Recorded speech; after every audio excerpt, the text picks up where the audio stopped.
제가 올린 글이 좀 도저히 너무 길고 어려워서 뭐 이해가 안 된다 이러신 분들이 있어서 제가 이렇게 동영상 촬영을 해서 설명을 이제 해 드리겠습니다. 좀 잘 들어주시고 많은 참여를 부탁드리겠습니다.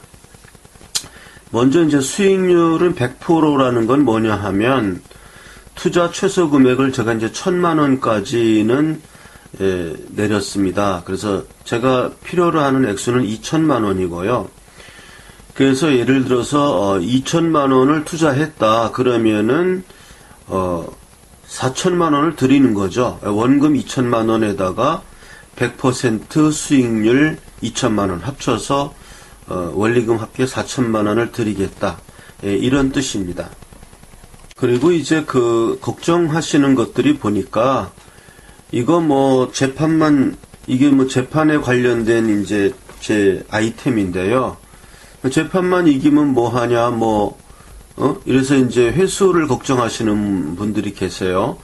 그래서 제가 실제로 만나면 지금 이제 갑이 저거 이제 을, 병, 정, 무기, 경 무기까지 이제 관계자들을 이제 제가 다 이렇게 말하자면 엮은 거거든요. 그 중에 이제 병과 을의 와이프, PC와 사이에 있었던 7년치, 2010년부터 2017년까지 은행 계좌 내역을 제가 이제 법원을 통해서 제가 문서 제출 명령을 신청해서 받았습니다. 그거를 제가 만나서 보여드릴 건데, 이 7년간의 이 계좌 내역을 이렇게 보시면은, 이 상대방들이 빈값대기가 아니라는 거, 돈이 뭐 엄청나게 많이 왔다 갔다 하고, 이런 것을, 제가 이제 이런 다 증거 서류죠. 그걸 통해서 이제 강제 집행하고 재판할 때도 쓰고, 지금 그렇게 하고 있습니다. 그래서 일단 그거를 제가 이제 보여드릴 거예요. 그 다음에 이제 이 사건의 이제 기초가 되는 것이 쭉 나오면은, 이 선행재판 1, 선행재판 2 제가 이렇게 익명으로 해놓은 것은 여기 피고의 이름이 들어가고 뭐 액수가 나오고 이러면 뭐 어느 법원이고 이러면 또 개인 프라이버시 문제가 있어서 제가 이렇게 그냥 선행재판 1, A 채권 이렇게 이제 가명으로 해놓은 겁니다. 그래서 이 판결문을 제가 만나면은 보여드리겠습니다. 그러나 이제 이렇게 온라인상으로서는 얼마짜리 채권을 갖고 있다. 내가 이렇게 말할 수는 없죠. 물론 이게 이제 2천만 원보다 훨씬 많습니다. 제가 이 전체를 다 하겠다는 뜻은 아니고, 제가 지금 당장 운영비가 없어서, 뭐 재판하러 다니고 집행하려면 또 보증금도 걸어야 되고, 공탁금도 걸어야 되고, 뭐 예납금 이런 식으로 할 것들이 많거든요. 그래서 일단은 이제 돈이 필요해서 제가 이렇게 투자 광고를 낸 거고요. 이 선행재판 1과 선행재판 2를 통해서 제가 원인 채권, 제가 갑이고 을에 대해서 가지고 있는 채권이 있습니다. 그래서 이제 제가 을에 대해서 이 채권을 이제 2개를 가지고 있죠. 재판을 2개를 이겨서. 그래서 이제 그거 가지고 제일 먼저 지금 굉장히 많은 일들을 이제 해놨어요. 많이 했는데 차근차근히 몇 개만 제가 좀 대표적인 것만 먼저 설명을 하겠습니다. 그래서 이제 을에 대한 채권 판결문을 가지고 을이 이제 A 회사와 B 회사 2개를 가지고 있어요. 둘 다 이제 주식회사로 돼 있고 이 사람이 이제 대표이사죠.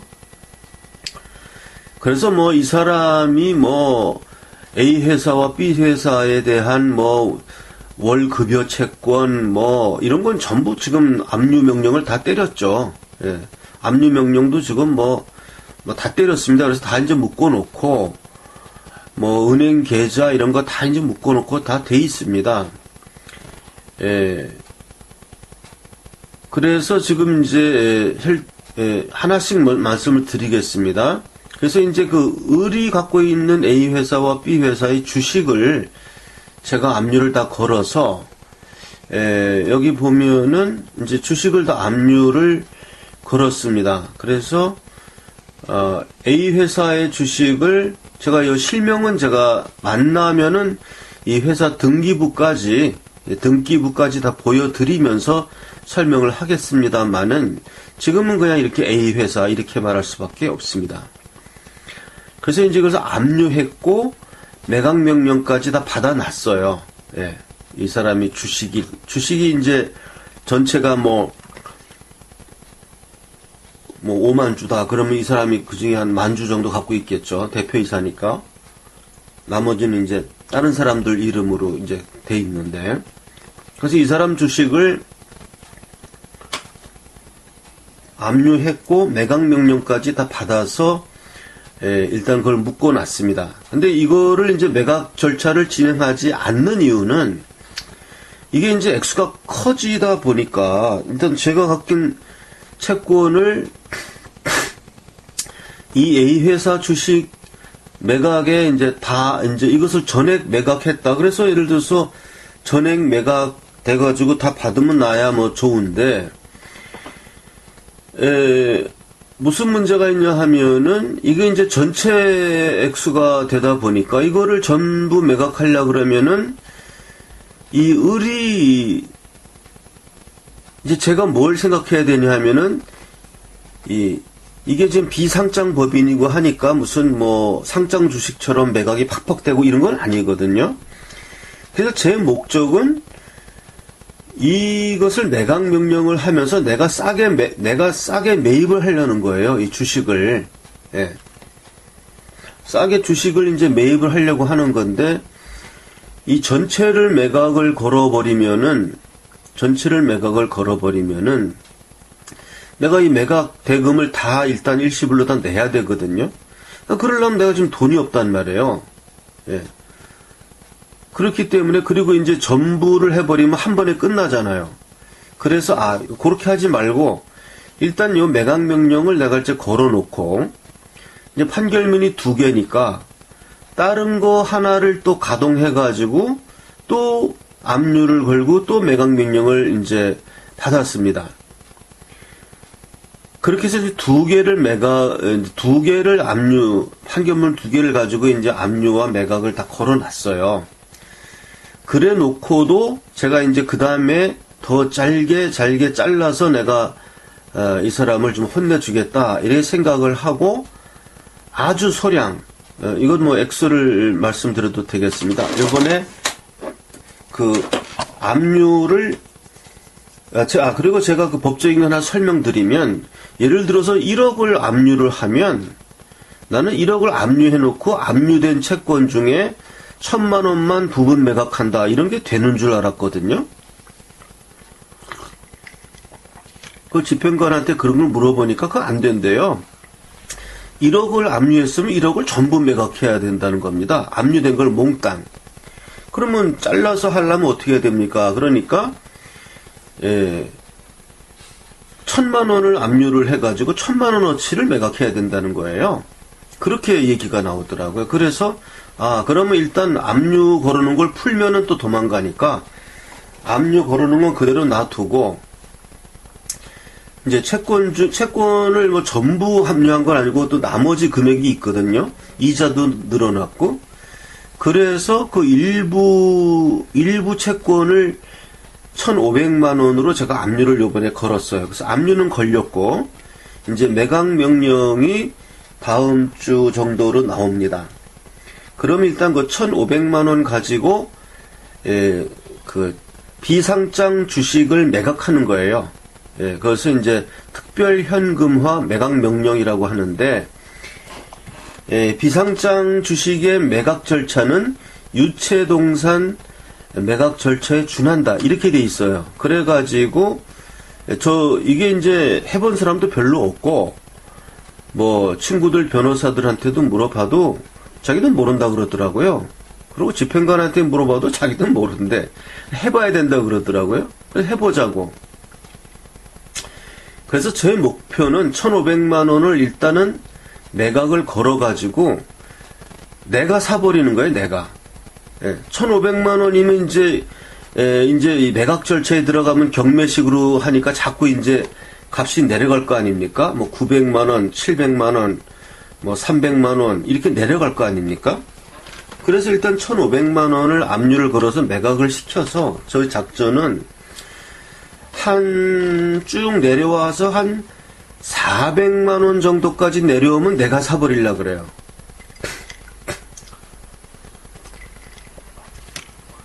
예를 들어서 값이 쭉 내려오는데 이제 이 을이 똥줄 타가지고 저 자식이 이거 주식들 저렇게 싸게 다 하면 결국 나중에 가서 내가 회사를 장악하잖아요. 그러니까 똥줄 타게 만들어가지고 을이 값이 내려올 때 뭐 한 700만 원 정도에 자기가 사버리면 오케이 좋죠. 나는 700만 원을 받으니까. 그 다음에 이제 700만 원 받았으니까 아직 채권은 남아있잖아요. 못 받았으니까. 또 1,500만 원을 또 압류를 또 걸으려고 그래요. 그래서 그걸 또 매각 명령을 신청해가지고 또 이렇게 하는 거예요. 그래서 1,500만 원 정도면은 저는 한 400만 원 정도면 내가 살려고 합니다. 이 비상장 주식을. 그렇게 사가지고, 자기가 안 사면, 자기가 700만 원 정도 선에서 안 사면 이제 더 내려올 때까지 기다렸다가 뭐 400만 원, 300만 원에 내가 사버리는 거예요. 그러면 1,500만 원짜리 액면가 주식이 뭐 300만 원에 팔리면 자기 손해죠. 그거 내가 가진 내 주주기 때문에 이제는 내가 주주니까 소액 주주가 되지 않습니까? 일단 일단 뭐 1,500만 원이면은 지금 그게 5,000원이거든요, 액면가가. 그러니까 3,000주란 말이에요. 3,000주면 5,000원이면 1,500만 원인가? 3,000 곱하기 5,000. 이렇게 되죠. 그럼 일단 3,000주를 내가 400만 원 주고 내가 매입을 해버리면 내가 그 3,000주의 주주가 되잖아요. 그럼 3,000주의 주주가 되면 소액 주주가 되니까 내가 이 을 회사, 이 A 회사에 가가지고 깽판 칠 수가 있어요. 지금은 내가 가서 그 회사 가서 깽판 치면은 뭐라 그러냐 하면은 당신 그 을하고 당신 개인적인 채권 채무니까 회사에는 오지 마세요. 이런다고 그 직원들이. 맞잖아요. 그래서 뭐 깽판 쳐서 받는 건 아니지만 그래서 이렇게 해서 주식을 내가 손에 넣으면은 주주가 회사에 가서 깽판 친다는데 그리고 이제 소액 주주에게는 많은 권한이 있거든요. 뭐 감사의 권한도 있고 회사 열람 신청도 할 수가 있어요. 그러면 회사가 열람을 다 해줘야 됩니다. 그래서 이거 좀 대체대조표를 보자라든지 이런 것을 주주가 요구할 수 있거든요. 이런 식으로 제가 압박을 가하려고 합니다. 그래서 이제 1,500만 원씩 이제 나는 매각 명령을 때리려 그래요. 그래서 이 A 회사를 내가 지금 A 회사 채권이 내가 1채권이 있고 2채권이 있지 않습니까? 1채권이 더 커요. 그래서 이제 그걸로 이 을의 주식을 내가 다 이렇게 압류를 걸어놨고 또 2채권 가지고도 또 압류를 중복으로 걸어놨어요. 그리고 나머지 이제 그 이자 채권 늘어난 거, 이자 채권 중에 1,500만 원을 요번에 이제 매각 명령을 때리는 거고, 그렇게 해서 일단 지가 똥줄 타면 지가 사면 좋죠. 지가 뭐 500만 원이라도 자기가 사면 경영권을 방어하기 위해서, 그럼 난 500만 원 받는 거니까. 그런 식으로 계속 1,500만 원씩 잘라가지고 나 하려고 그래요. 그래서 안 사면 내가 사고,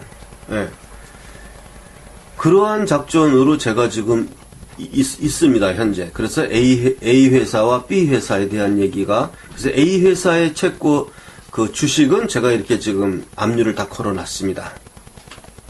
그 다음에가 이제 그 B 회사의 을 소유 주식에 대한 문제가 좀 많이 복잡합니다. 이거는 많이 좀 복잡해서 잘 들으셔야 됩니다. 이걸 통해서 이제 손해배상 재판을 제가 이제 파생 재판이 생긴 거예요. 지금 을이 혼자서 나한테 사기친 게 아니고 병, 정, 무, 기 이렇게 그 관여자들이 있어요. 그 와이프까지. 예, 그래서 그 사람들을 다 엮어가지고 내가 이제 손해배상을 하려고 했는데 그 꼬투리를 못 잡다가 이번에 꼬투리를 잡게 됐습니다. 예, 을의 그 동업자, 을과 한패인 사람 중에 병이 있어요, 병은 이제 신분이 공직자입니다. 공무원입니다. 그래서 이 병에게 승소하는 경우, 지금 을은 뭐 사업가가 돼가지고 이 사람이 이런 일 하도 많이 당해갖고 아주 도망 다니는데 이 사람이 아주 선수예요, 선수. 그래서 을은 뺀질뺀질해가지고 지금 이제 을 소유 주식을 이제 압류한 거 하고 저쪽에 부동산 경매에 들어간 거 하나 있는데 그건 깡통 부동산 돼서 받을 것도 없어요. 그래서 이제 을의 동업자 병에게 제가 이제 그 손해배상 재판을 넣습니다. 예, 손해배상 재판 넣었는데 그 내용까지 설명하면 너무 길어요. 그래서 이제 그 손해배상 재판을 통해서 예, 꼬투리가 이제 잡히기 시작한 게 뭐냐 하면 제가 이제 을 소유 주식을 이제 압류를 했어요. 을의 B 회사, A 회사는 아까 얘기를 다 했습니다. A 회사는 이제 그거는 간단하게 다 정리된 거예요. A 회사 주식은 그 법원이 을의 소유 주식을 인정을 했고 압류를 했고 양도명령이 아니라 매각명령까지 다 때렸기 때문에 A 회사는 딱 정리가 된 겁니다.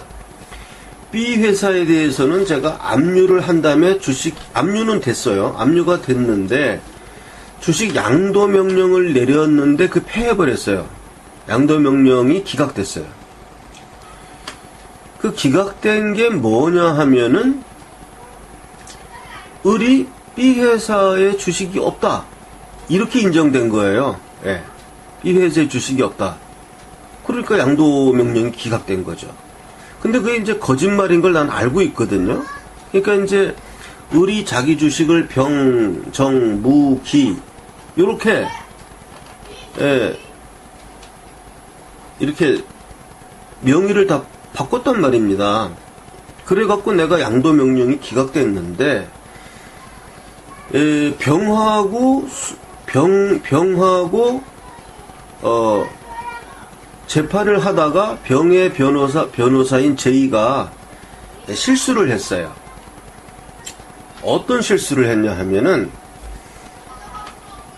병의 변호사 제이는 내가 을에 대해서 이렇게 여기 이 회사의 을 소유 주식에 압류하였다. 예, 그 선행재판 8이거든요. 그걸 제가 압류했는데 그 사실을 병의 변호사인 제이는 몰랐던 거예요. 내가 을 소유 주식을 압류했다는 사실을 병의 변호사인 제이가 모른 거예요. 지금 알 수가 없죠. 왜냐하면 굉장히 관심을 가지고 을한테 뭐 물어보고 그 갑이 너한테 뭐 주식 뭐 압류한 거 있냐 이런 식으로 많이 물어보고 뭐 굉장히 관심을 갖고 그랬으면은 제이가 그걸 알았을 텐데 그 사실을 까맣게 모르고 있는 그 병의 변호사 제이죠. 병의 변호사 제이가 나하고 내가 이제 병한테 손해배상 재판을 걸었잖아요. 그 재판에서 그 병의 변호사 제이가 뭐라고 답변을 했냐 하면은 병이 을에 대해서 갖고 있는 채권이 있거든요. 네. 병이 을에 대해서 갖고 있는 채권의 담보 목적으로 을 소유의 주식의 명의를 병의 명의로 바꿨을 뿐이다.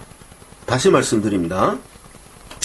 병이 을에 대해서 갖고 있는 자기의 채권의 담보 목적으로 을 주식을 자기가 양도받았다는 거예요. 을 주식의 명의를 병 명의로 바꾼 것이다. 이런 걸 우리가 법적인 용어로 이제 뭐 매도 담보, 양도 담보 이렇게 표현하죠. 그러니까 을이 자기가 갖고 있는 주식을 병에게 준 것은 병이 을에 대해서 채권을 갖고 있기 때문에 그 채권에 대한 담보 설정을 해줬다는 거죠. 을이 병에게 담보 설정에 해주는 것으로 부동산 대신 주식을 주었다는 거예요. 그러니까 실제 소유자는 을이라는 거죠. 그러나 명의자는 병인 거죠. 이렇게 되면은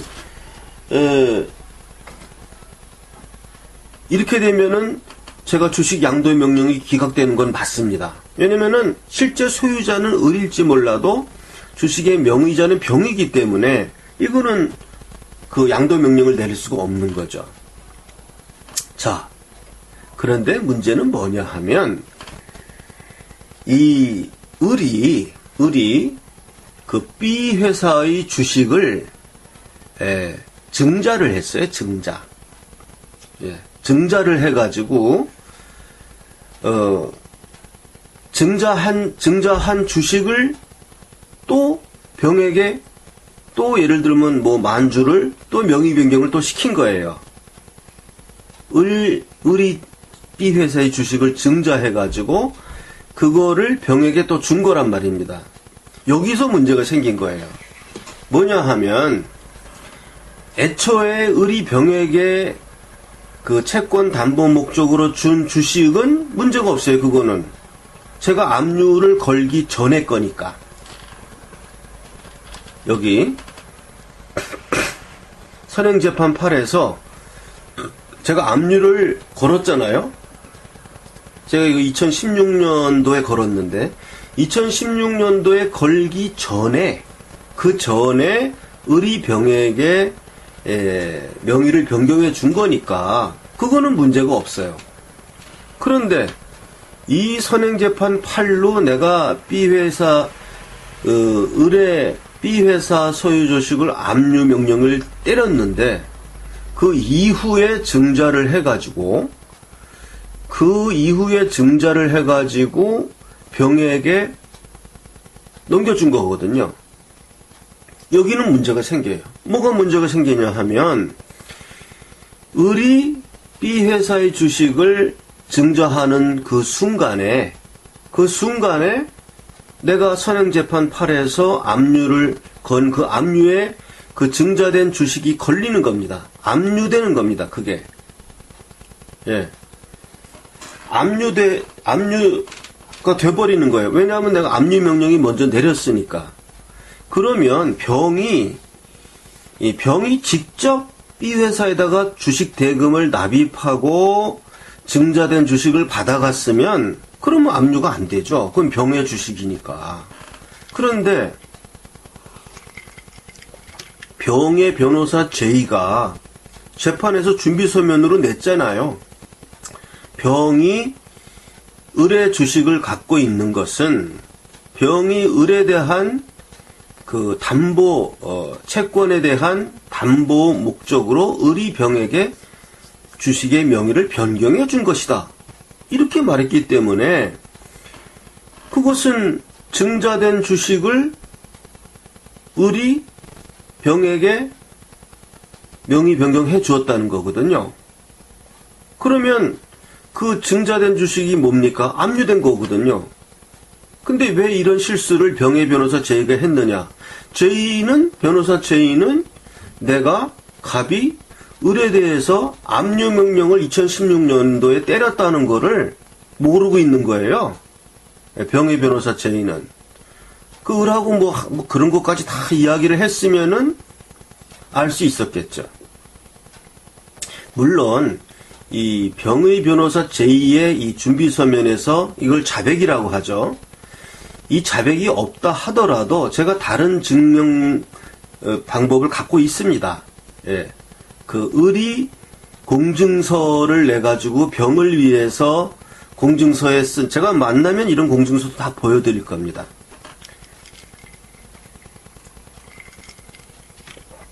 그런 공증한 내역에, 을이 병에게 주식을 준 것은, 채권 담보 목적으로 이렇게 준 것이다. 이런 내용의 공증서가 있어요. 근데 그것은 그 대상이 B회사의 주식이 아니고 C회사의 주식이었거든요. 그래서 그것을 유추한다라고 해야 되기 때문에 조금 약해요. 예, 약한데 이번에 병의 변호사 제이가 제가 좀 설명이 길더라도 좀 자세하게 천천히 다 이야기를 하겠습니다. 병의 변호사 제이가 이건 명시적으로 병이 주식을 갖고 있는 거는 을이 채권 담보 목적으로 병에게 명의 변경해 준 것이다.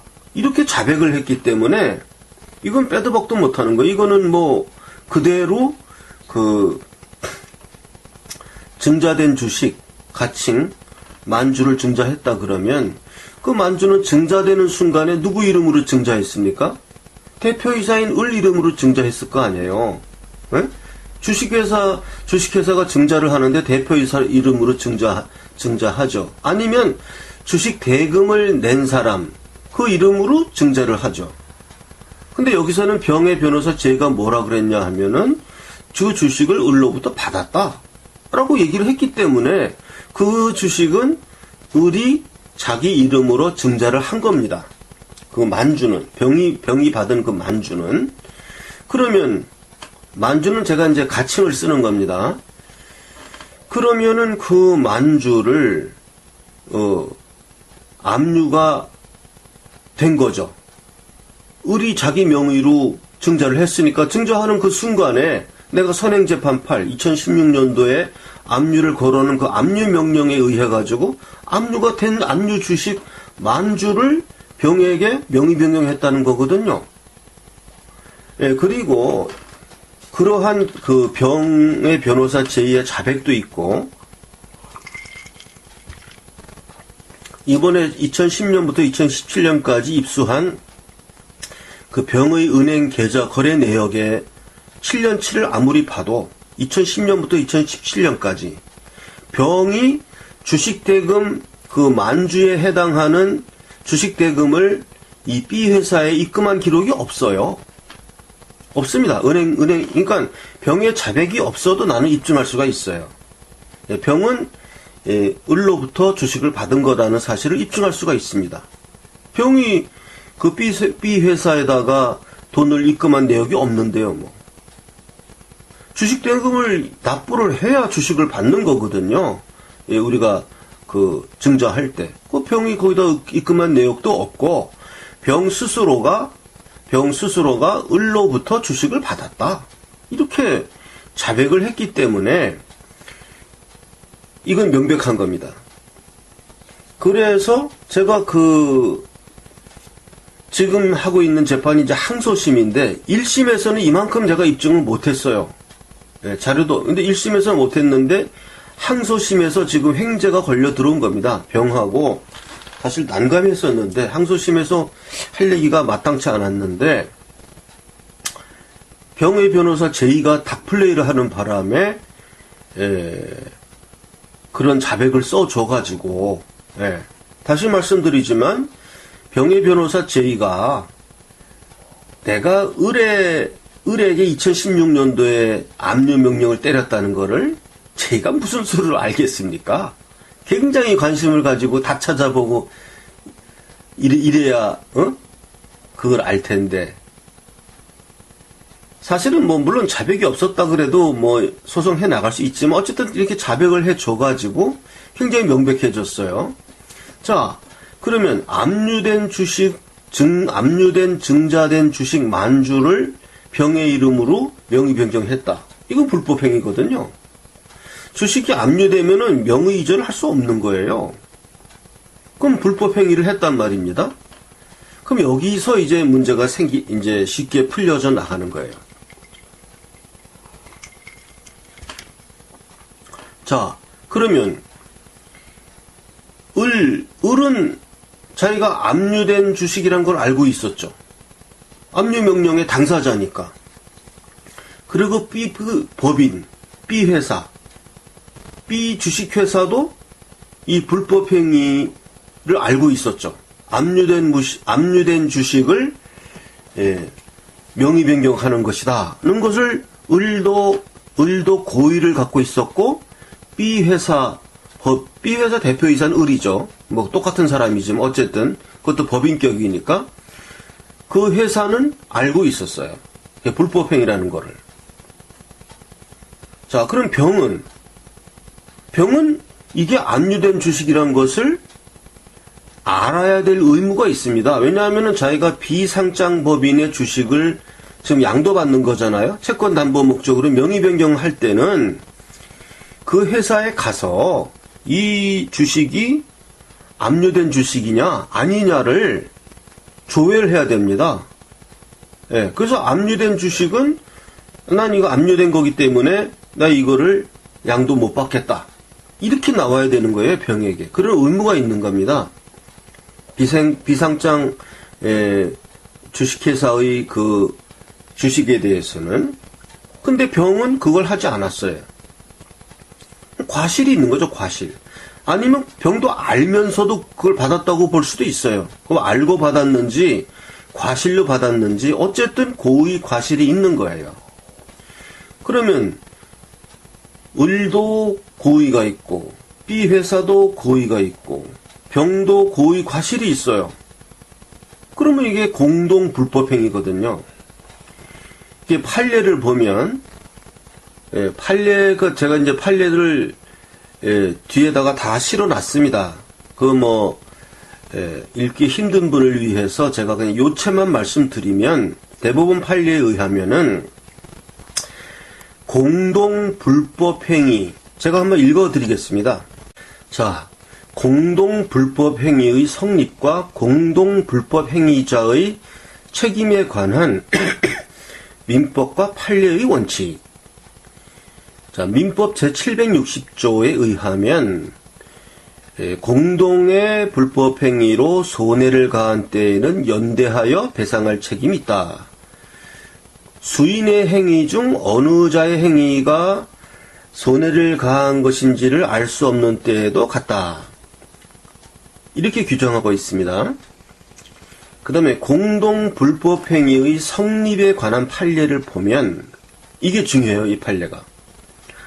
공동 불법행위의 성립에는 공동 불법행위자 상호 간에 의사의 공통이나 공동의 인식이 필요하지 아니하고 객관적으로 각 그 행위에 관련 공동성이 있으면 족하고 그 관련 공동성 있는 행위에 의하여 손해가 발생하였다면 그 손해배상 책임을 면할 수 없는 것이다. 이렇게 지금 대법원 1997-1128 선고, 97-18-448 판결부터 해가지고 2001 다 2181 판결까지 이게 대법원 판례예요.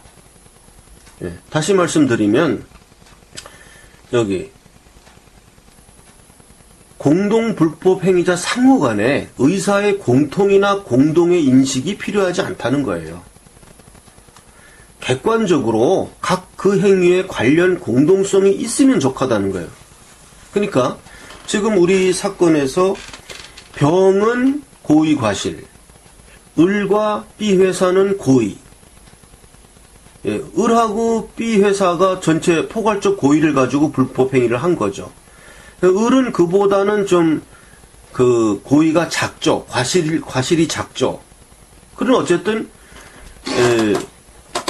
이 을과 병과의 공동의 인식이 필요하지 않다는 거예요. 지금 이 불법 행위를 하는 데 있어서 필요하지 않고 객관적으로 그 행위에 관련 공동성만 있으면 된다는 거예요. 관련 공동성 있잖아요. 병도 거기에 이제 같이 관련했잖아요. 같이 그것을 명의 변경했잖아요.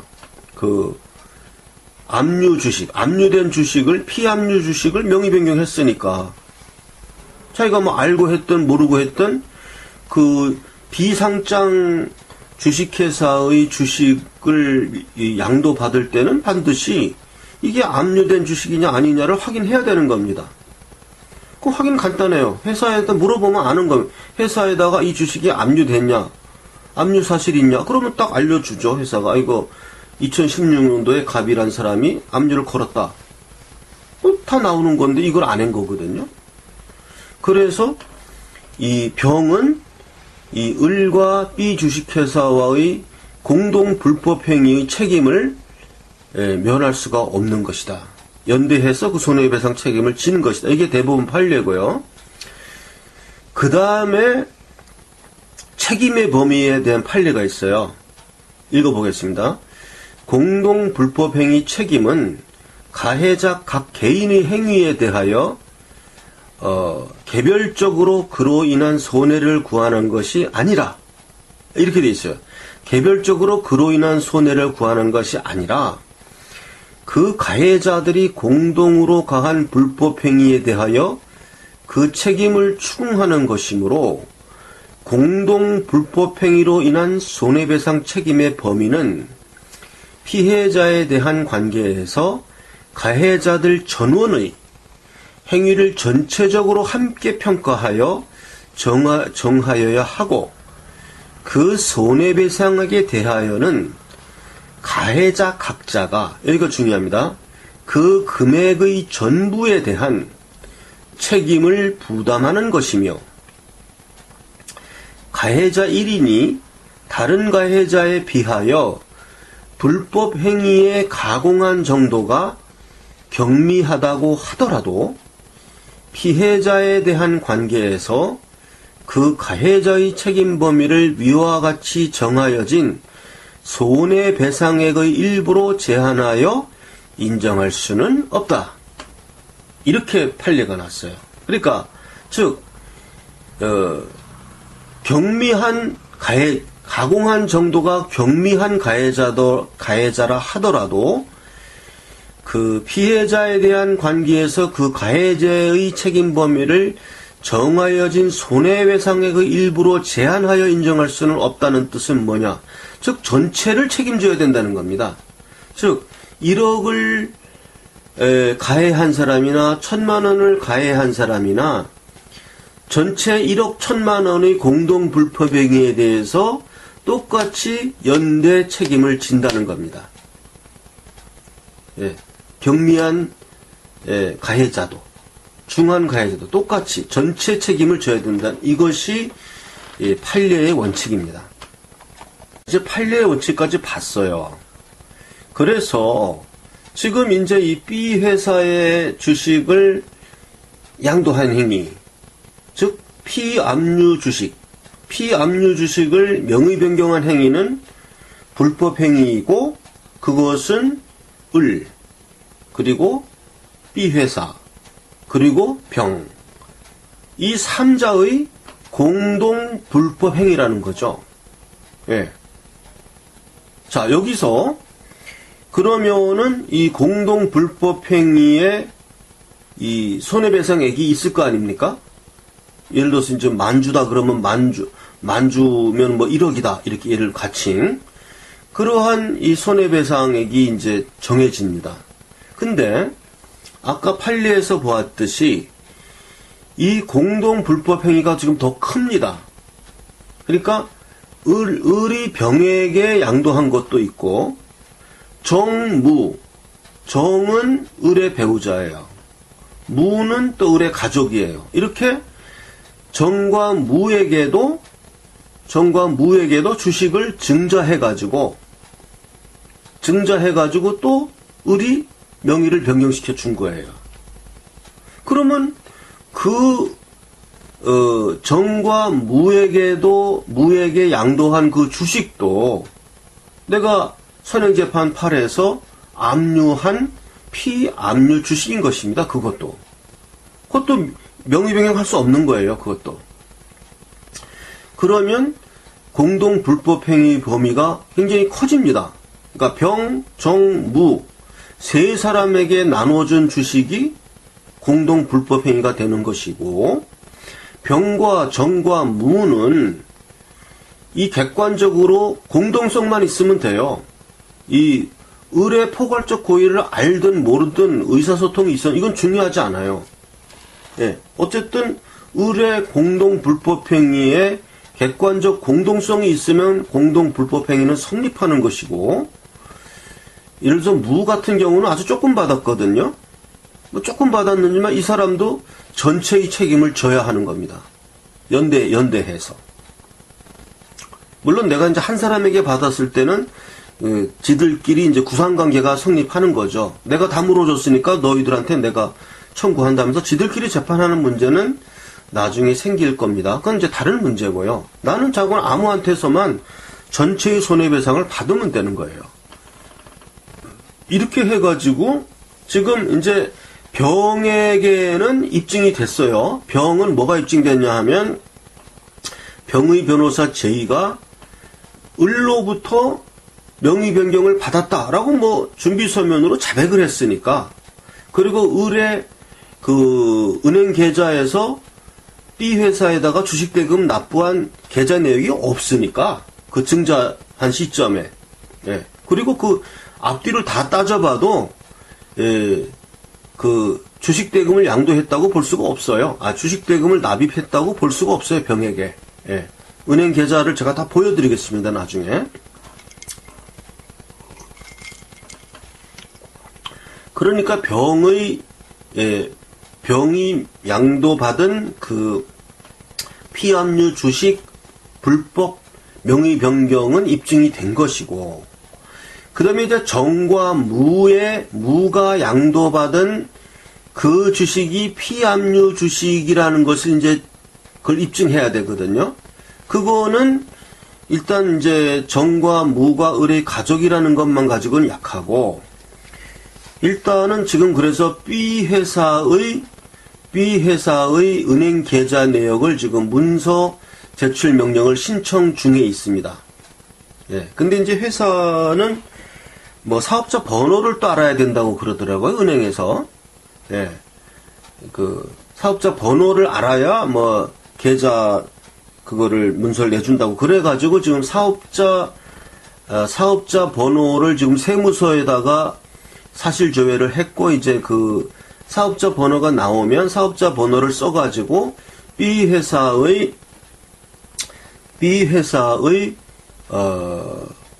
그 은행 계좌를 내놔라. 왜냐하면 이제 그 은행이 그 주거래 은행이 어딘지 다 압니다. 왜냐하면 내가 B 회사의 대표이사를 내가 했었거든요. 나는 내부자예요. 이 사건의 내부자이기 때문에 내막을 많이 압니다. 내막을 많이 알아요. 그래서 그 B 회사의 주거래 은행을 다 알고 있기 때문에 거기에다가 이제 이렇게 문서 제출 명령 내려서 이제 그 B 회사의 은행 거래 계좌가 나오면 거기에 정과 무가 주식 대금을 납부한 거래 내역이 없으면 정과 무가 을로부터 명의 변경 받은 주식도 그것도 피압류 주식입니다. 결국 을이 자기 대표이사가 자기 이름으로 증자해가지고 정과 무에게 증여한 거잖아요. 가족이란 이름으로. 증여가 됐든 매도가 됐든 을한테서 양도를 받으면 그거는 안 돼요. 왜냐면 을 소유는 압류가 되는 거니까, 압류가 된 거니까, 선행재판 판로 내가 압류한 거니까, 을 소유로, 일단 증자된 거는 그건 무조건 피압류 주식이에요. 그건 양도할 수 없는 거예요. 그거를 이제 입증할 문제가 남아 있습니다. 그 은행 거래 계좌를 통해서. 그리고 이제 법인이 뭔지 잘 모르시는 분들인데, 법인의 행위는 전부 은행 계좌 거래 입출금으로 하는 겁니다.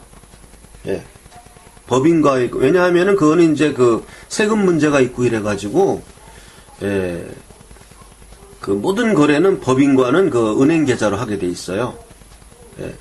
그리고 뭐, 직접 회사로 쫓아가서 무슨 뭐 돈을 낸 수기 영수증 이런 거는 판사가 안 믿어줍니다. 예, 그런 건 신빙성이 없어요. 그리고 요새 세상에 한두 푼도 아니고 1,000만 원 이상 넘어가는 돈을 전부 계좌이체하지 뭐 언제 그거를 예? 수기로 영수증 받고 이런 거 하는 게 인정을 안 해줘요. 그건 판사가 계좌이체 내역으로 하는 겁니다. 그래서 지금 정과 무의 그 공동 불법행위 가담 이것을 지금 입증 단계에 들어가 있고, 만약에 정과 무에 대해서 입증을 못한다고 하더라도 병에 대해서는 이미 입증된 거거든요. 병이 자백을 했으니까. 예. 병의 계좌 내역에는 B 회사에다가 주식 대금을 납부한 계좌 내역이 없으니까. 자백도 했고 계좌 내역도 없어. 그러니까 병은 무조건 을에게서 받은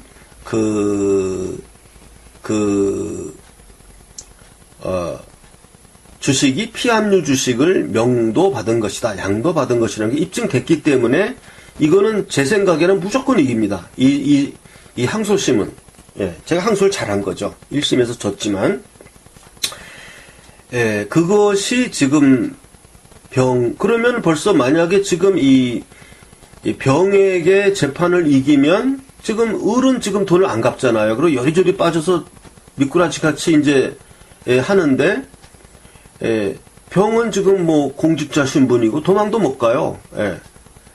그래갖고 이제 이 사람도 이제 그 임대차 보증금도 지금 제가 이제 그 가압류 신청도 지금 해놨습니다.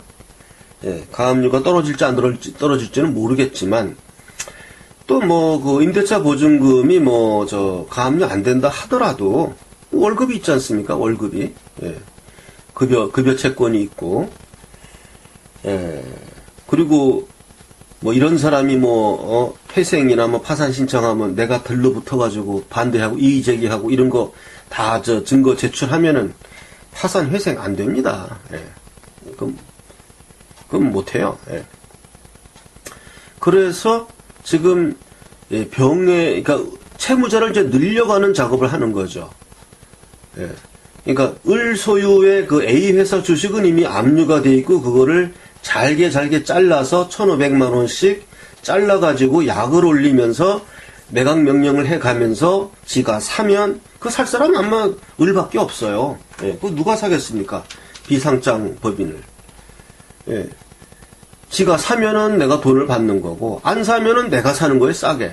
뭐 한 400만 원으로 내려오면은 내가 사버리는 거예요. 1,500만 원을 300만 원에 사는데 당연히 그거 사죠. 그거를 이제 뭐 다 살 필요는 없고요. 한 5,000주까지만 딱 갖고 있으면은 이제 소액주주니까 그 B 회사 가가지고 다 내놔라 서류. 그리고 주주회의 참석해가지고 반대하고 얼마든지 이거를 겐세이할 수 있거든요. 일단 그 A 회사 주식은 그렇게 아까 결말이 됐고요. B 회사 주식에 있어서는 지금 병에 대해서 현재 이제 병 상대로만 하는 거예요. 항소심을. 항소심에서는 피고를 추가할 수 없기 때문에 병하고만 재판해야 됩니다. 그래서 이제 정하고 무에 대한 공동 불법 행위가 이제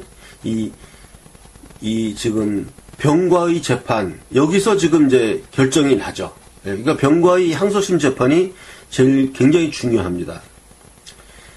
그렇게 해서 이제 이 채무자를 병, 정, 무로 늘려가는 거예요. 그러면 정은 이제 을은 자기 처가 이제 정이니까 정 이름으로 다 해놨어요. 임대 보증금도 다 정 이름으로 해놓고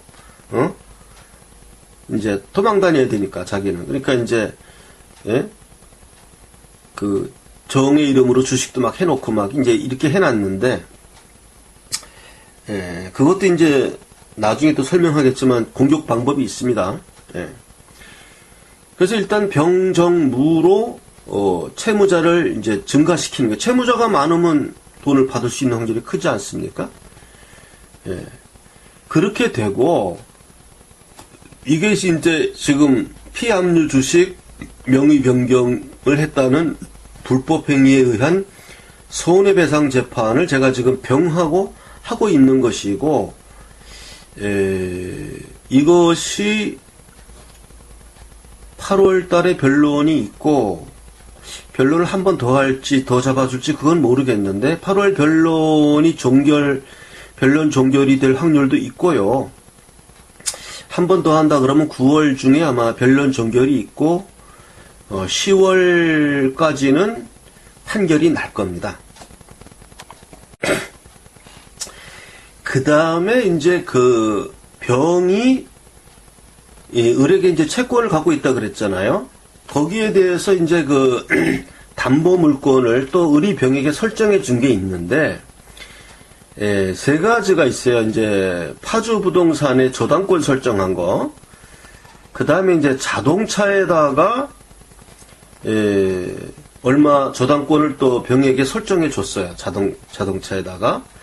그 다음에 이제 세 번째가 이 주식을 병의 명의로 변경했다. 이거는 이제 여태까지 설명을 다 했으니까 됐죠. 주식에 대한 건 이제 다 됐습니다. 그래서 이제 그 두 번째 유력한 게 뭐냐면 자동차에, 이건 뭐 외제 자동차라 좀 비싼 거예요. 여기다가 이제 저당권을 병에게 설정해 준 게 왜 불법 행위고 왜 손해배상이냐. 제가 이제 그 을의 이 외제 자동차에 대해서 이제 그 압류하고 이제 강제 집행을 했단 말입니다. 했는데, 그게 이제 실패한 이유가 뭐냐 하면, 병이 여기다가 저당권을 설정한 거예요. 얼마. 그 다음에 캐피탈, XX 캐피탈에서 또 저당권을 또 설정한 거예요. 그러니까 그 XX 캐피탈의 저당권은 그거는 진짜 저당권이죠. 그거는 이제 을이 이 외제 자동차를 사면서 캐피탈로부터 이제 돈을 얼마 이제 대출 받아갖고 샀단 말입니다. 그러니까 당연히 그건 이제 저당권이 잡혔죠. 저당권이 잡히고 그 다음에 2순위 저당권으로 병이 또 얼마 저당권을 이렇게 설정받은 거예요. 을로부터. 이래가지고 내가 이거를 경매를 시킬 수가 없는 게 왜냐면은 이제 그 경매 이익이 없잖아요. 경매 이익도 없고 그래가지고 그때 경매를 못한 거예요. 그 이게 왜 불법 행위냐? 나는 알아요. 나는 이게 병이 저당권 갖고 있는 게 가짜 저당권이다. 가짜 저당권이다. 병이.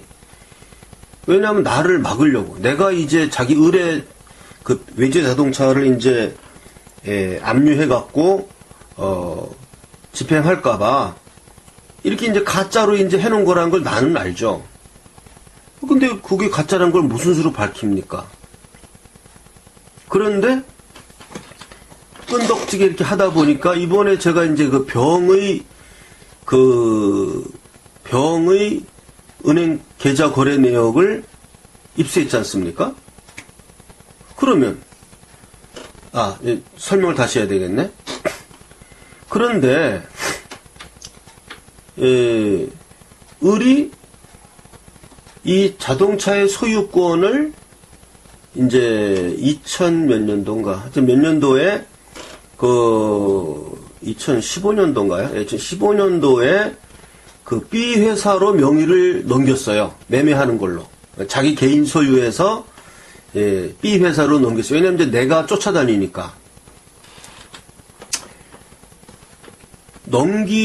넘기면서 어떤 일이 일어났냐 하면은 이 XX 캐피탈의 저당권도 말소가 됐고 병이 XX1의 저당권도 말소가 된 거예요.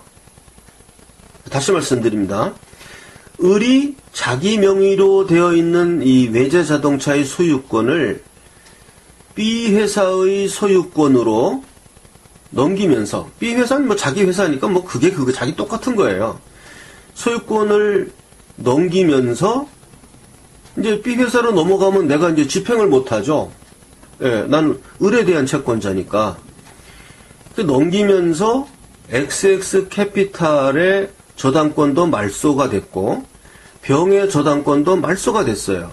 뻔한 거죠. 왜냐하면 이제 소유권을 B 회사로 넘겼으니까, 이제 나를 막으려고 해놓은 이런 저당권들이 필요 없는 거 아닙니까? 그래서 이게 이제 불법행위다라는 걸 내가 입증하는 거예요. 입증하는 거예요. 왜냐하면 너무 말이 딱 보면 알잖아요. 말이 안 되잖아요. 그 소유권 넘기는 그날 다 말소하고 바로 넘겼단 말이에요. 똑같은 날. 예.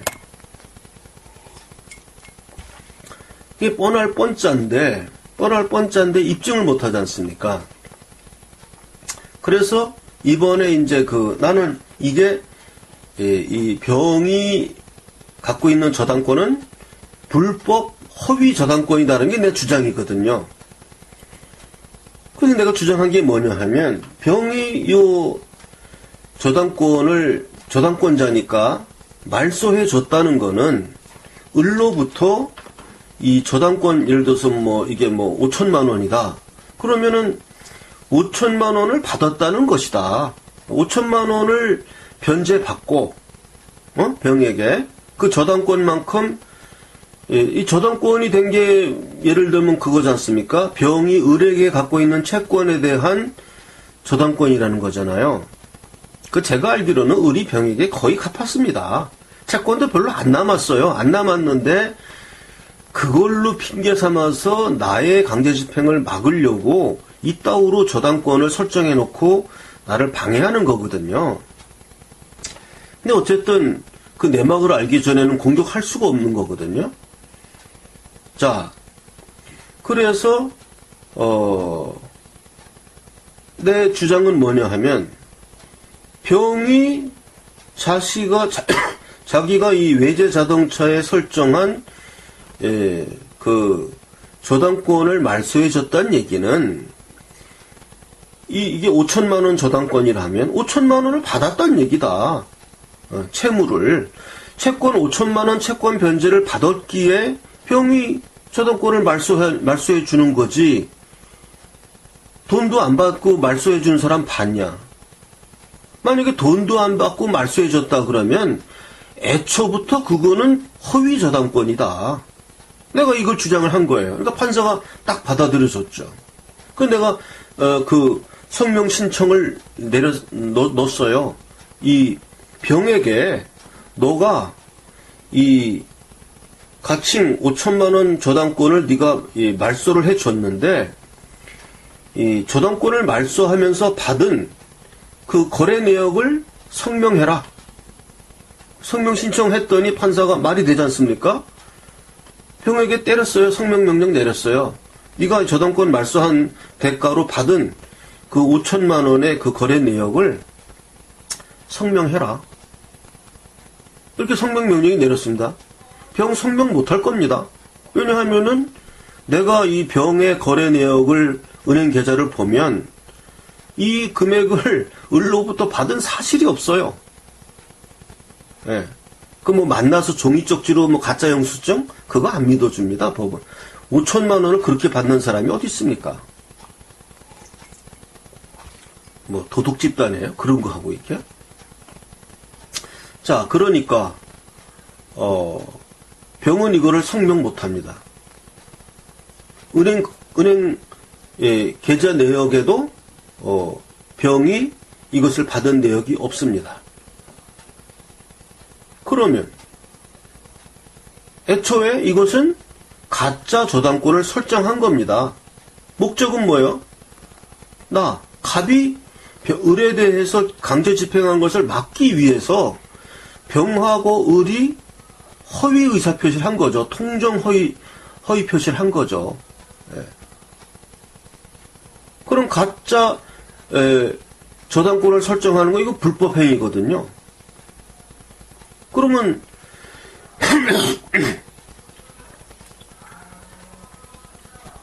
벌써 이제 병의 불법 행위가 입증됐죠. 그 다음에 캐피탈 그 XX 캐피탈에 대해서도 문서 제출 명령을 내렸어요. 그 을이 캐피탈에다가 납부한 그 납부 내역을 보내라. 이래가지고 캐피탈이 보냈습니다. 그 납부 내역을 보니까 예를 들어서 이제 뭐 이게 1억 원이다. 예, 외제차니까 비쌉니다. 이거 뭐 1억 원을 대출을 했는데 그 거래 내역서에 보면 완납됐어요. 완납됐습니다. 그 완납된 날짜가 언제냐? 2014년인가요? 뭐 그래요. 이 XX 캐피탈의 예를 가칭 1억 원, 1억 원의 저당 1억 원의 그 대출금이 완제된 것은 2014년인가 뭐 그래요. 그러면 이 저당권이 말소돼서 B 회사로 소유권 넘긴 그 시점은 언제냐면 2015년 뭐 몇 해가지고 거의 한 1년 반 정도가 지난 후에 저당권이 말소된 겁니다. 그러니까 즉 무슨 얘기냐 하면은 1년 반 동안 이 XX 캐피탈의 저당권은 없는 건데 완납한 거니까. 채무가 없는 저당권은 그 피담보 채무 부존재의 저당권이잖아요. 피담보 채무 부존재 저당권은 빨리 말소를 해야 되는 거죠. 빨리 말소를 해야 되는 건데 말소를 안 하고 내버려 둔 거죠. 어떤 목적으로? 갑이 제가 집행하는 거를 막을 목적으로 그 저당권을 내버려 둔 거예요. 그래서 1심에서 진 거 아니에요. 1심에서 진 이유가 뭐냐 하면 여기 자동차에 보면 이 XX 캐피탈의 저당권도 뭐 굉장히 액수가 많고 그 액수가 많기 때문에 병이 설정받은 저당권이 허위이든 사실이든 간에 갑에게 손해를 줬다고 볼 수 없다는 거예요. 이 XX 캐피탈 저당권이 앞에 선순위 저당권들은 많이 있기 때문에 이런 1심 판단이 나왔던 이유가 결국 사실관계에 착오가 있는 거 아닙니까? 이 XX 캐피탈의 저당권은 없는 건데 다 완제가 됐으니까 2014년에 완제가 됐으면 말소를 해야 될 거 아니에요. 말소 안 하고 내버려 뒀기 때문에 저당권도 많은 걸로 돼가지고 내가 손해본 게 없는 걸로 돼버린 겁니다. 그러면 이 XX 캐피탈을 그 저당권 말소를 안 한 1차 책임은 누구한테 있느냐? 이 XX 캐피탈에게 있는 거예요. 아니 채무를 다 변제 받았으면 바로 말소를 해야지 이걸 내버려 둡니까? 그리고 그 내버려 둔 거를 을은 이용했잖아요. 네, 을에게 책임이 없다 하더라도 관계없어요. 을은 갑의 과실 행위죠. 갑의 과실에 의한 불법 행위를 을이 포괄적 고의를 가지고 이용한 겁니다. 또 병인 애초에 이거 허위 저당권이 입증됐잖아요. 병이 있는 저당권에 대한 그 5천만 원, 가칭 5천만 원입니다. 그것도 설정해서 두 개를 이용해가지고 채권자인 갑의 강제 집행을 방해한 겁니다, 을이. 이 포괄적 이것도 공동행위가 되는 거예요. 공동 불법 행위. 그러면은 XX 캐피탈의 이미 변제가 돼버린 피담보 채무 부존재 저당권 1억 원 하고 병이 허위 저당권 설정한 거 5천만 원 합쳐서 1억 5천만 원이 이 공동 불법 행위의 손해액입니다. 아까 판례에 의해서 현대캐피탈 아까 판례에 의해 가지고 이 XX 캐피탈의 고의 과실이 있든 없든 과실은 있는 거죠. 과실은 고의가 있든 없든 과실은 분명히 있는 거니까 그거 왜 말소를 안 합니까? 저당권을. 그 책임이 있는 거예요. 이 XX캐피탈에. 예, 과실 책임. 병은 애초부터 허위 저당권이니까 이거는 뭐 고의 과실이죠. 고의 과실. 을은 몽땅 알고 있잖아요. 이거를 다 몽땅 알고 있으니까 예, 고의가 있는 거죠. 이 1억 5천이죠. XX캐피탈 1억, 예, 병은 5천만 원. 합쳐서 1억 5천만 원의 공동 불법 행위가 성립하는 겁니다. 그리고 예, 병은 이 전체 1억 5천만 원에 대한 예, 연대 책임을 져야 되는 거예요. 이거는. 나는 병에게 1억 5천만 원을 청구할 수 있는, 이건 이번 재판에서 이걸 청구하는 겁니다. 항소심에서. 그리고, 이제 이 재판이 끝나고 나서 이제 판결문이 나오겠죠. 그래서 맞다. 이게 다 기초사실로 인정이 되고 나면, 그 다음에는 이 XX캐피탈을 상대로 또 1억 5천만 원의 손해배상 청구 소송을 할 수가 있어요. 당신네 회사의 그 을과의 공동 불법 행위로 인해 가지고 내가 1억 5천만 원을 손해봤다. 이래서 손해배상 청구 소송 들어가면 그건 바로 이기죠. 왜냐하면 이 항소심의 판결문이 있지 않습니까? 여기서 기초사실로 인정이 좋지 않습니까? 그럼 여기 판결문 딱 붙여가지고 그 재판 딱 넣으면 그건 뭐 2, 3개월이면 딱 바로 판결 나옵니다. 그럼 이 XX캐피탈에게 1억 5천만 원을 받는 건 거의 현찰이에요. 이건 캐피탈이니까. 예. 현찰 받는 거죠, 이거는.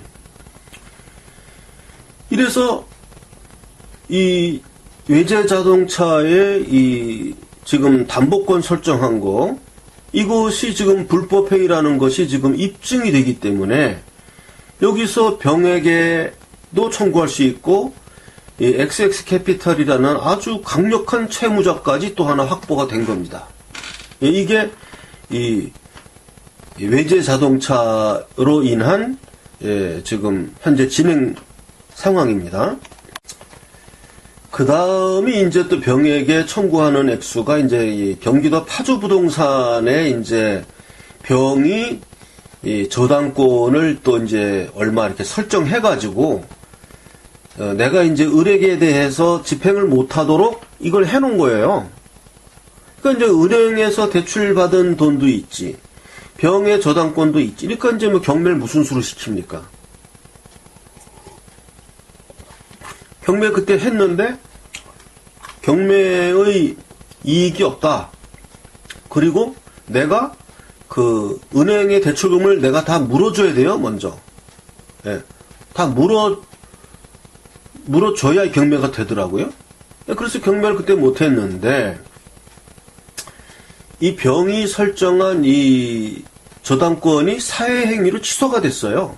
그건 내가 취소시킨 게 아니고, 다른 어떤 그 은행에서, 을의 채권자인 어떤 은행에서 사회행위 취소 소송을 걸어가지고 병의 이 저당권이 사회행위다. 뭐 이렇게 돼가지고 취소가 됐습니다. 뭐 그거는 설명을 약하겠습니다. 그것까지 설명은 너무 길어요. 그래서 좌우간 병의 저당권은 사회행위로 취소가 됐기 때문에 내가 거기에 대해서 손해배상을 청구하는 거죠. 왜냐하면 너가 이거 사회행위가 된 건 누구세요? 예. 그러니까 이제 병의 저당권이 사회행위로 취소가 되었습니다. 그래서 이제 제가 주장하는 거는 그러니까 병의 변호사 제이가 주장하는 건 뭐냐 하면 사회행위라는 건 불법행위가 아니다. 그러니까 지금이라도 경매 신청해서 당신 이거 경매 시켜가지고 돈 받아가면 병이 뭔 손해를 줬다는 거냐, 이렇게 이제 답변을 합니다. 예. 그래서 제가 주장하는 게 뭐냐 하면 그때 병이 저당권을 사회행위로 해가지고 설정을 하는 바람에 그때 내가 경매를 신청했으면은 그때 을이 산 가격이 있잖아요. 경매로 산 가격. 예를 들면 그게 이제 뭐 5억 원이다. 5억 원에 샀으면은 그때 내가 바로 병이 이렇게 저당권 설정만 사회행위를 안 했으면은 그때 경매 바로 했으면 5억에 팔을 건데 지금 사회행위로 취소된다면 지금 경매해 봐야 이게 5억이 안 된다. 지금 그 땅값이 내려가 가지고 지금 경매해 봐야 4억밖에 안 된다. 그럼 내가 1억을 손해봤다는 거예요. 이렇게 내가 주장하는 거예요. 예? 그래서 실제로 지금 이 파주 부동산이 경매가 시작됐습니다. 이번에. 경매가 시작됐어요. 그래서 1차 유찰되고 2차 유찰돼가지고 이제는 그만큼 차이가 났습니다. 내가 그 당시에 경매가 됐으면 5억의 경매가 되는 건데 지금 벌써 4억의 유찰이 돼버린 거예요. 유찰이. 예. 그러면 은행이 받아갈 거 다 받아가고 이제 내가 받아갈 게 아무것도 없어요. 예. 배당받을 게 아무것도 없습니다. 그러면 병이 저당권을 설정하던 그 시점에서는 내가 경매를 했으면은 그래도 내가 5억에 경매해가지고 내가 한 5천만 원이라도 은행 채무 다 갖고 한 5천만 원이라도 내가 받아갈 건데 배당금으로 이 병 때문에 지금 값이 이렇게 내려가가지고 지금 은행 지금 그 은행 대출금 갚기도 모자라거든요. 값이 내려가서. 그 내가 그때 5천 원 받을 수 있었는데 병 때문에 내가 지금 5천만 원 못 받게 됐다. 5천만 원 내 손해 봤다는 거예요, 주장이. 여기 증거 자료는 경매 유찰 기록. 이거 첨부되는 겁니다. 말이 되지 않습니까?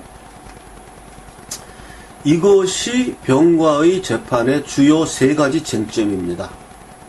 이 파주 부동산으로 인한 손해배상, 그 다음에 외제 자동차로 인한 손해배상, 그 다음에 주식으로 인한 손해배상 3가지를 걸어서 1심에서는 이 3가지 다 주장을 변변히 못했어요. 입증 자료도 없었고. 그래서 내가 이제 궁박한 준비 서면을 써내고 있었는데 걸려든 거죠. 병의 변호사 제의가 나는 그냥 좀 무식한 주장을 했었거든요. 이런 주장 안 하고 무식하게 막 주장하니까 그렇게 병의 변호사 제의가 아니 병이 을에 대한 그 채권 갖고 있어서 그 채권의 담보 목적으로 을로부터 주식을 명의 변경 받은 게 그게 왜 당신을 해치는 거냐. 당신 해칠 의사가 하나도 없다. 자기 채권 담보 목적으로 을로부터 주식의 명의를 변경받은 것이다. 이렇게 딱 써내는 바람에 왔구나. 이걸로 딱 잡아가지고 하면서 총공세로 이제 그러니까 판사도 이제 내적으로 기우는 거죠. 벌써 이 사람 말이 맞는구나. 벌써 나오기 시작하니까. 그러면서 이제 그 병의 은행 계좌 내역도 지금 문서 제출됐지 않습니까? 그건 내가 다 조회해가지고 회계해가지고 밑줄 그어서 넣었어요. 법원에다가. 봐라. 이 사람 이 계좌 내역 보면은 주식 담보대금 넣은 것도 없어. 그 다음에 자동차 저당권 말소해주면서 받은 돈도 없어. 이거 다 짜고 치는 거다. 이게 판사가 보면 알지 않습니까? 이게 원고행위가 맞구나. 지금 이렇게 흐름이 흘러가고 있는 거예요. 이렇게 해서 일단은 병과의 재판에서 얻어지는 소득은 일단 병은 그 공무원 신분이니까 이 사람은 현찰이고 이 사람을 채무자로 만들면은 돈 받는 건 시간 문제고 그 다음에 이제 얻어진 소득이 뭐냐 하면 그 다음에 얻어진 소득이 뭐냐 하면 이제 그 XX 캐피탈이라는 강력한 채무자 후보죠. 이 사람한테 이제 1억 5천이라는 또 손해배상을 청구할 수가 있게 됐어요. 그 다음에 이제 나머지 더 중요한 내용은 다음 파일을 또 제가 이제 녹화해서 올릴 테니까 너무 길다고 생각하시는 분들은 여기까지만 읽고 들으시고 더 보고 싶으신 분들은 다음 파일을 또 보시기 바랍니다. 자, 이제 이것도 계속 길지만 계속 어떤 설명을 쭉 해보겠습니다. 그 다음에가 이제 그 B 회사에 제가 이제 압류했는데 그 주식 그 양도 명령에서 이제 기각 그때 판결을 받았다 그랬잖아요. 그래서 지금 이 문제를 가지고 지금 이제 그 병과의 재판이 그거지 않습니까? 병과의 재판이 그 B 회사의 주식을 소유의 주식을 그 압류된 주식인데 병에게 명의 변경된 것은 불법 행위다. 이 재판을 지금 병하고 하고 있잖아요. 그래서 이거는 지금 이제 그 피고를 병하고만 하는 이유가 이게 항소심이니까 이 피고 추가가 안 돼요. 그래서 이제 병하고만 하는 것이고, 지금 이 B 회사 대표이사는 을이죠. 예. 그 B 회사를 상대로 지금 재판을 또 넣습니다. 예. 1심에서 새로 넣은 거예요. 왜냐면 이제 항소심에서는 병을 상대로 이제 재판하고 있지만은 이제 새로 재판을 걸어서 B 회사를 상대로 손해배상을 하는 겁니다. 청구 소송했어요. 그게 뭐냐? B 회사는 다 알고 있었잖아요. 이게 피압류 주식이라는 거. 압류된 주식이라는 걸 알면서 병에게 명의 변경했잖아요. 그러니까 B 회사가 불법 행위를 한 거죠. 뭐 간단하죠. 그래서 B 회사를 상대로 지금 손해배상 소송을 하고 있고, 이 B 회사를 제가 이 글에는 지금 안 써 있네요. 보니까 너무 많아서 저도 다 못 썼습니다. 그러니까 B 회사를 상대로 지금 하는 손해배상에서 지금 많은 제출 명령이 지금 내려지고 있습니다. 이 판사가 내 말을 일리 있다 이렇게 지금 판단하는 거예요. 그래서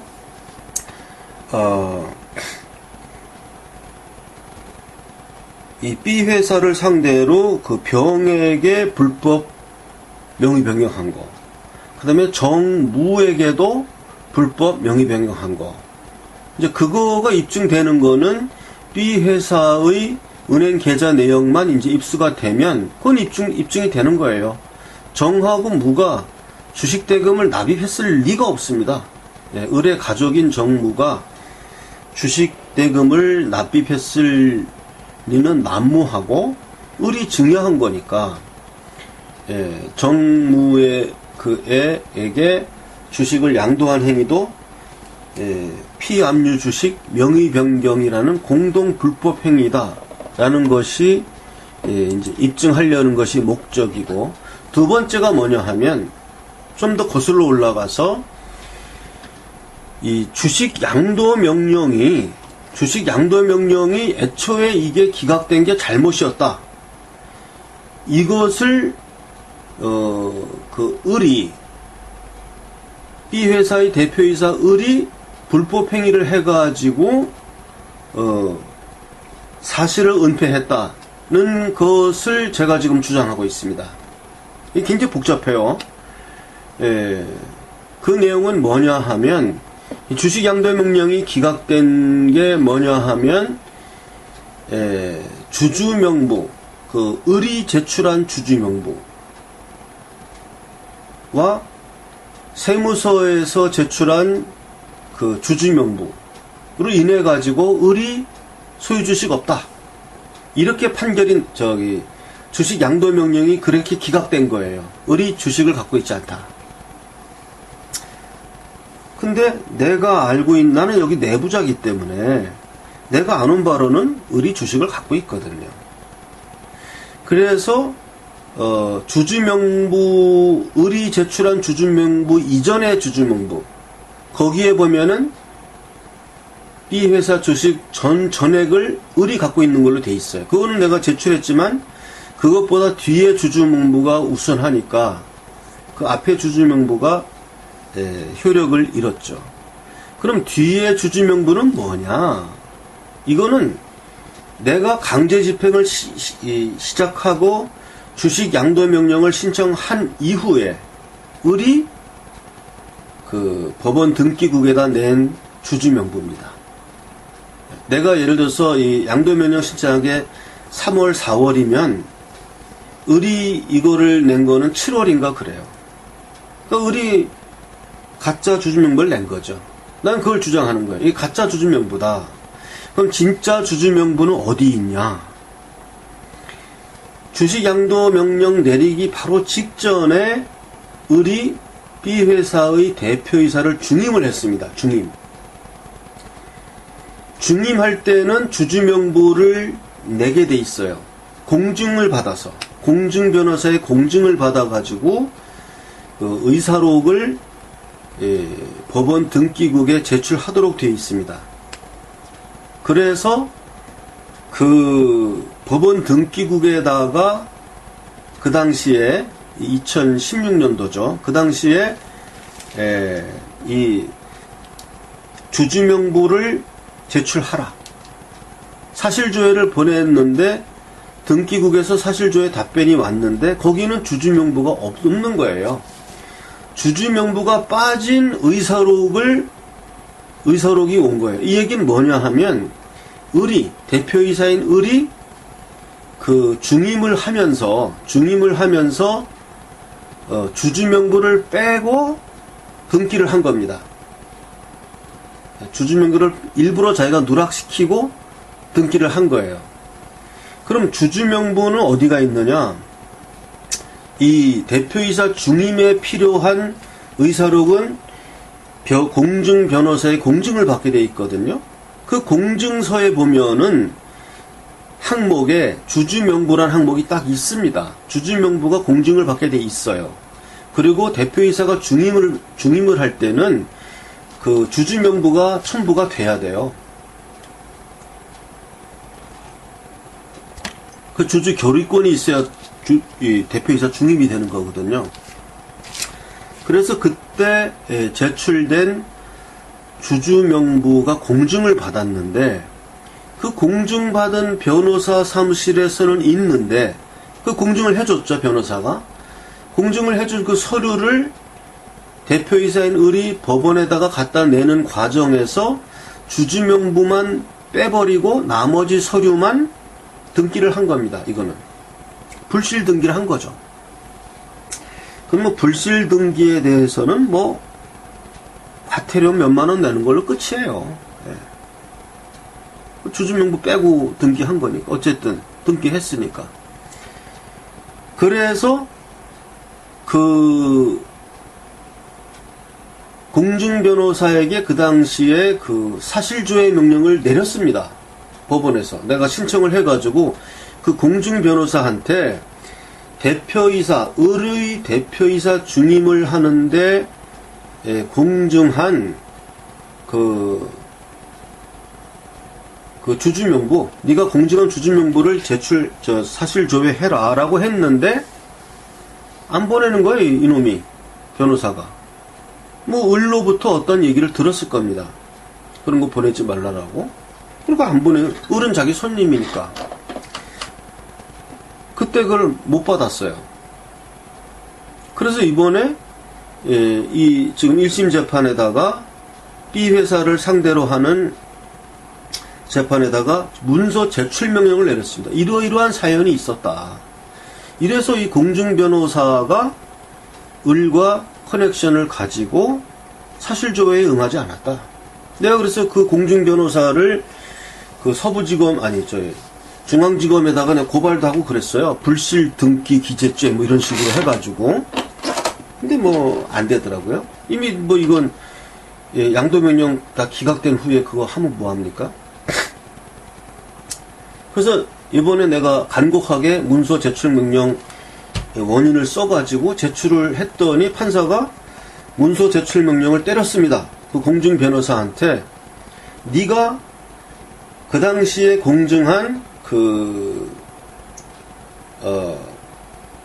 을의 대표이사 중임에 공증한 그 주주명부를 제출하라. 이렇게 문서 제출 명령을 때렸습니다. 그러니까 판사도 내 말을 이해하는 거예요. 아, 맞다.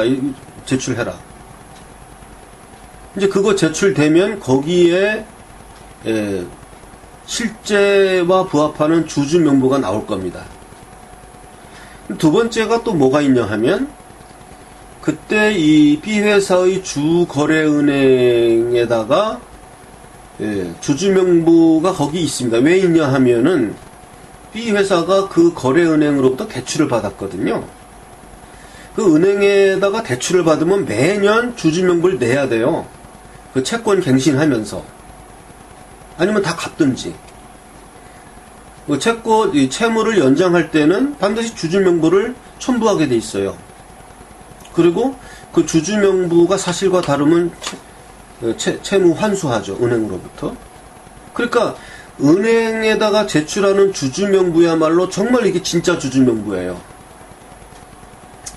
그래서 그거를 제출하라고 그때 사실조회를 신청을 넣었는데 법원에서 독촉수까지 보냈습니다. 그 주주 명부를 내라고. 그런데도 그 은행에서는 주주 명부를 내지 않았어요. 이 말이 됩니까? 법원이 사실조회를 했는데 은행이 제출 안 한다는 게 이거는 을하고 그 은행하고 커넥션이 또 있는 거예요. 예. 이런 거 오면 뭐 일체 내지 말라고 을이 이제 입단속을 했겠죠. 이미 내가 다 강제 집행하고 있는 그런 상황이니까. 그래서 그리고 억울하게 내가 이제 두 군데 제일 믿을 수 있는 거 대표이사 중임에 들어가는 주주명부하고 그 다음에 대출금 그 연장에 들어가는 주주명 이게 제일 정확한 거거든요. 이 두 개가 다 저놈들이 제출 안 한 거란 말입니다. 그래서 그 내용도 써가지고 이번에 문서 제출 명령을 내려달라. 그래서 내 신청이 받아들여졌습니다. 그래서 1심 재판에서 지금 그 은행에다 대고 그 당시 B회사가 제출한 대출금 관련 서류 중 주주 명부를 3년치 3년치의 주주 명부를 제출해라. 이렇게 지금 명령을 내렸기 때문에 아마도 그 주주 명부에는 을 소유로 다 되어 있지 않을까. 세무서에 제출하고 뭐 이런 거는 가짜를 제출할 수도 있어요. 그 뭐 세무행정상 필요한 거기 때문에 실제 소유 관계가 아닐 수도 있거든요. 그리고 그 대표이사가 주주를 자기가 과반수 이상 자기가 갖고 있어야 회사 일 그 도장 찍을 때 편하지. 만약에 과반수가 아니고 진짜로 이렇게 뭐 을, 병, 정, 무에게 진짜로 이렇게 나눠준 상태면요. 과반수가 아니면은 뭐 좀 복잡합니다. 도장 다 만들어 갖고 찍어야 되고 뭐 그것도 이렇게 뭐 어렵진 않지만 그래도 자기가 과반수 있을 때는 그냥 자기 이름으로 해가지고 이렇게 하기 때문에 제 추측으로는 을 소유로 되어 있지 않을까. 그래서 이것을 입증하면은 지금 그 B 회사를 상대로 불법 피압류 주식 명의 변경 공동 불법 행위 그 책임을 묻는 것뿐만 아니라 애초에 이 주식 양도 명령을 기각시킨 이 사실 은폐한 책임까지 물어가지고 손해배상액이 더 늘어나죠. 지금 증자했을 때 양도한 거 그것뿐만 아니라 애초에 네가 처음부터 갖고 있던 주식이 전부 압류된 거였으니까 그 내 친구 변호사 얘기로는 그러면 이거는 네 말한 대로 된다 그러면 국가를 상대로도 손해배상을 청구할 수 있다 그러네요. 내 친구 변호사 얘기로. 왜냐하면은 이 주식 양도 명령이 잘못된 판단한 거잖아요. 어쨌든 법원이. 그럼 국가를 상대로 손해배상 재판 신청할 수 있다 그러더라고요. 친구 변호사 얘기로는. 뭐 그건 고려해 볼 겁니다. 어쨌든 이러이러한 해서 그때 내가 탄원서도 내고 그랬어요. 근데 그때 내가 항고를 안 했기 때문에 항고를 안 했으므로 인정한 것이다. 뭐 이렇게 돼가지고 국가를 상대로는 질지 모릅니다.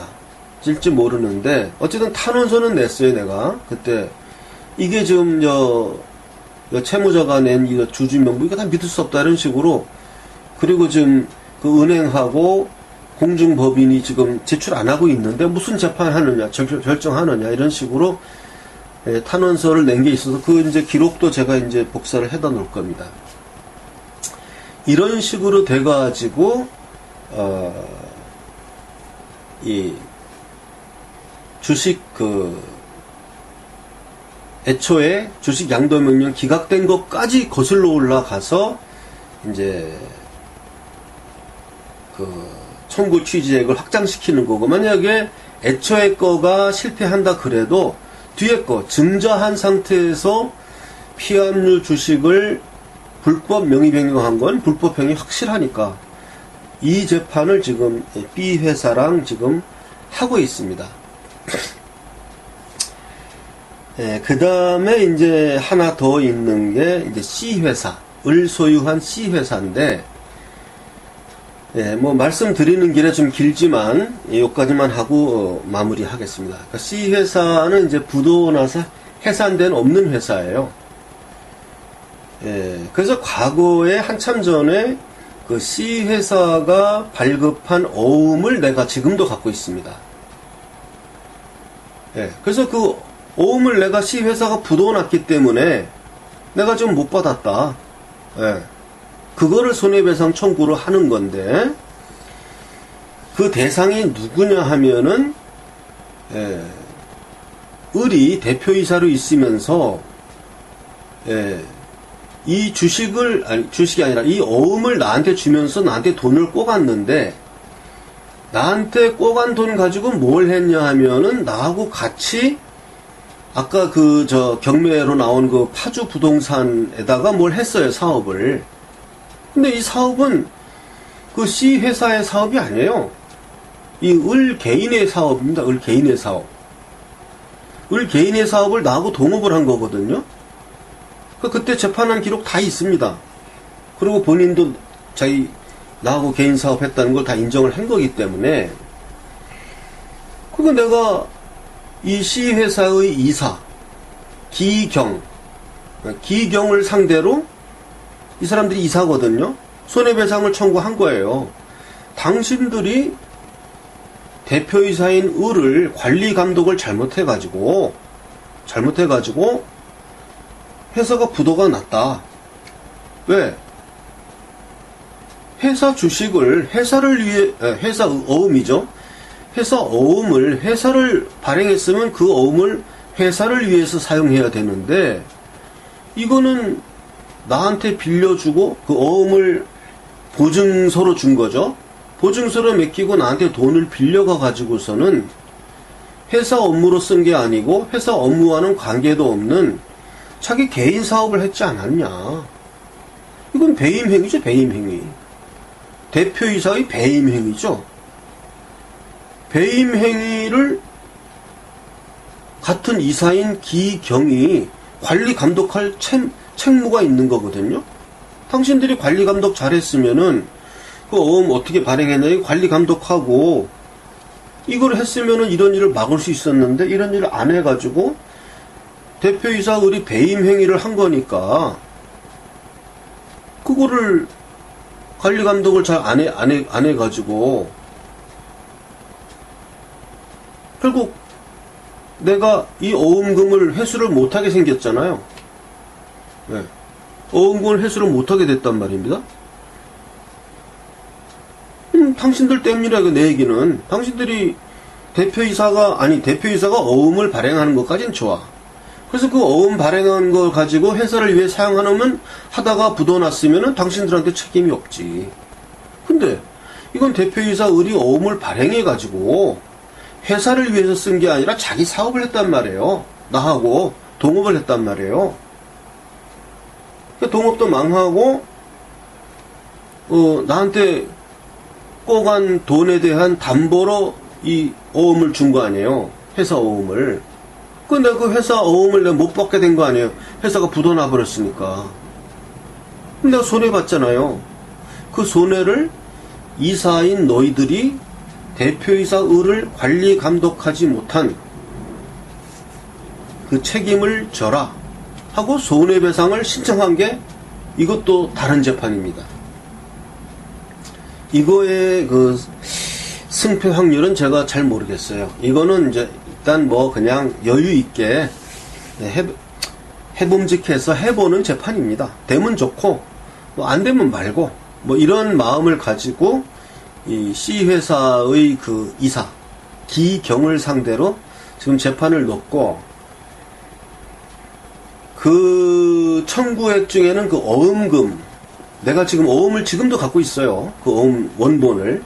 그 어음금이 예를 들면 가치 뭐 한 2억 원이라고 치면 2억 원 플러스 뭐가 있냐면, 내가 을을 상대로 이제 그 자동차가 하나 있었는데, 그걸 내가 타고 다녔는데, 이제 그거에 관련된 소송을 넣어가지고 을과 C회사를 피고로 해가지고 연대 책임져라 해가지고 재판을 해가지고, 재판 내용은 생략하겠습니다. 너무 기니까. 승소를 했어요. 좌우간. 3천만 원을 배상해라 라는 재판을 승소를 했는데, 어떻게 승소했냐면 을은 제외됐어요. 을을 피고로 했는데 을은 책임이 없다. 이 C회사가 책임이 있다. C회사는 5천만 원을 갑에게 물어주라. 이렇게 재판이 났어요. 그러면 C회사는 부도가 나서 이제 해산된 법인인데, 거기에다 대고선 5천만 원 받으라는 재판 판결문 받으면 무슨 소용이 있습니까? 아무 소용없죠. 그래서 이 판결문 어떻게 써먹을 데가 없나 하고 궁리하고 있었는데, 이거를 이제 엮어낸 거예요. 이 기경을 상대로, 기경은 C회사의 이사니까 손해배상 재판을 넣으면서, 내가 당신들 때문에 어음금도 못 받게 됐고, 이 재판에서 이긴 돈, 이 5천만 원도 못 받게 됐다. 그러니까 합쳐가지고 손해배상으로 청구한 겁니다. 예. 이 재판은 승패가 어떻게 될지는 모르지만 딱히 또 진다고만 볼 수도 없어요. 내 얘기도 말이 되니까. 그래서 일단은 이 C회사의 이사 기경을 상대로 하는 손해배상 재판은 꽃놀이패 식으로 꽃놀이패 한다는 기분으로 좀 하고 있습니다. 예, 이렇게 이 사항이 현재 이제 그 재판 상황이고, 제가 이제 이러한 식으로 이 채무자들, 피고들을 늘려가다 보면, 재판을 이제 이렇게 많이 이긴다면, 채무자가 많아지면 채권 회수는 확실한 거 아닙니까? 채무자가 많으면 다 연대 책임지는 것들인데, 예. 그래서 이 사항이 제가 하는 아이템입니다.